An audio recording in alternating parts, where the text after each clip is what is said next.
अब हर वारदात पर रहेंगी हमारी नजर।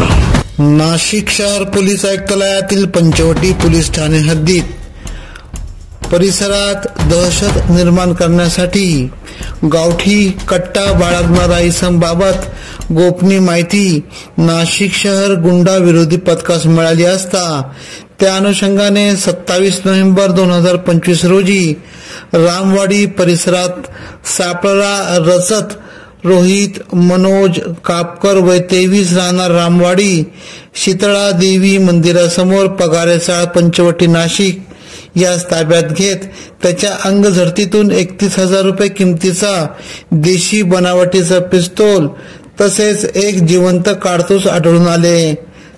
सदरचा मुद्देमाल हस्तगत करत पुढील कारवाईसाठी पंचवटी पोलीस ठाण्याच्या ताब्यात देण्यात आले।